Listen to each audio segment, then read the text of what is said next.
আসসালামু আলাইকুম ওয়া রাহমাতুল্লাহি ওয়া বারাকাতুহু। সম্মানিত ভাই ও বোনেরা, আশা করি সকলেই ভালো আছেন।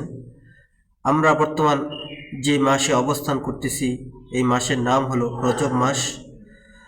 রজব এবং শাবান মাসে বিশ্বনবী সাল্লাল্লাহু আলাইহি সাল্লাম আমাদেরকে একটি দোয়া শিখিয়ে দিয়েছেন। এই দোয়াটা যদি আমরা রজব এবং শাবান মাসে কন্টিনিউ করতে পারি, হয়তোবা আল্লাহ তাআলা এই দোয়ার উসিলায় আমাদেরকে রমজান মাস পর্যন্ত পৌঁছিয়ে দিবেন।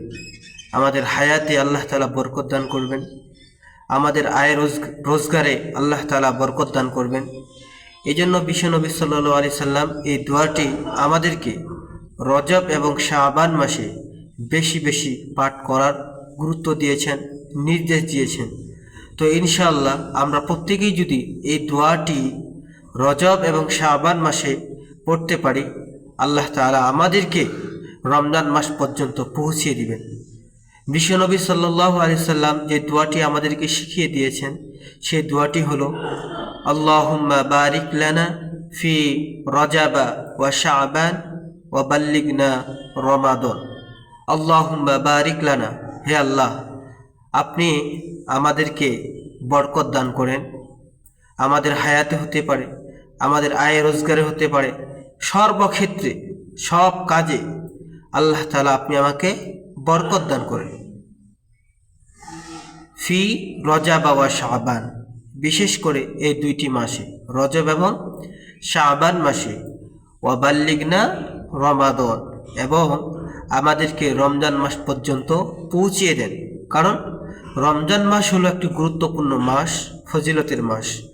আপনি রমজান মাস ছাড়া বাকি 11টি মাসে আপনি ফরজ আদায় করলে একটা ফরজের সওয়াব পাবেন, 11টি মাসে একটি নফল আদায় করলে একটি নফলের সওয়াব পাবেন।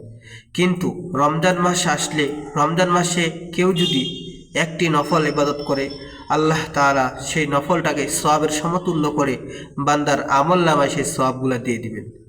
আর যদি রমজান মাসে একটি ফরজ আদায় করা হয়, আল্লাহ তাআলা 70টি ফরজ আদায় করার সওয়াব তার আমল নামায় দিয়ে দেন।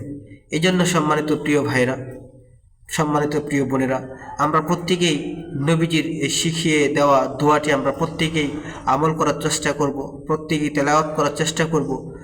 এই বরকতপূর্ণ মাস, যেটা নেকি অর্জনের মাস, যেই মাসে আমল করলে, দান করলে, নামাজ পড়লে আল্লাহ তাআলা 11টি মাসের থেকে সওয়াবগুলাকে, নেকিগুলাকে লক্ষ গুণ বৃদ্ধি করে দেন।